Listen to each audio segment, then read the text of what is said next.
As we work with a lot of different companies in the industrial space, we're finding is that there are really three different levels of maturity for commercial organizations.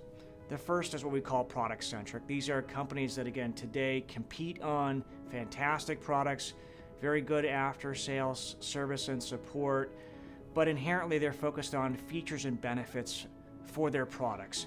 They're organized that way, they market that way, they sell that way, they price that way, and they kind of compete based on that perspective.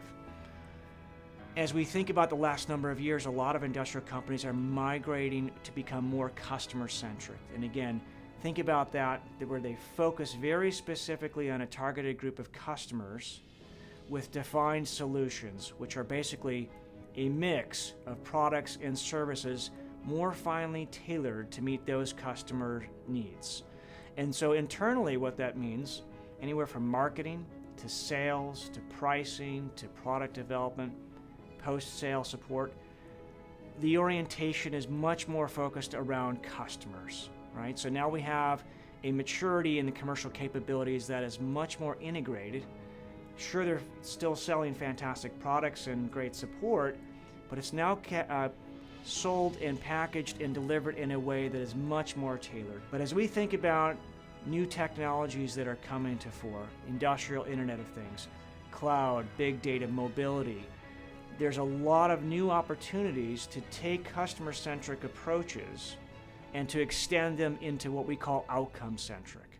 Essentially, going from a very prescriptive solution for a group of customers to a very specific solution for one customer, where instead of selling just a great product and service suite, you're now selling an outcome.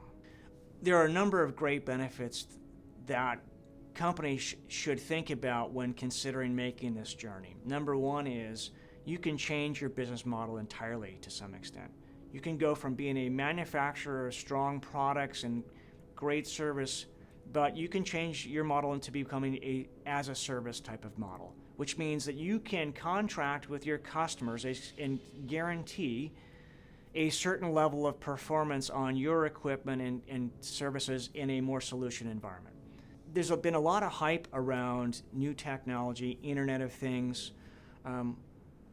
If we think about the history of technology adoption in many industries, the hype tends to precede the actual adoption and ultimately precedes by far in time the actual productivity and results that a company can achieve from adopting such technologies. We don't think that's any different here, where big data, cloud mobility, Internet of Things are all different technologies that can enable an outcome-centric organization.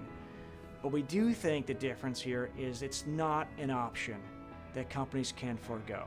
We think that getting out in front, identifying the use cases, thinking through very clearly on the strategy, what your organization is trying to achieve, how it needs to change, and putting in place the wheels of motion around all these different elements is a strategic imperative.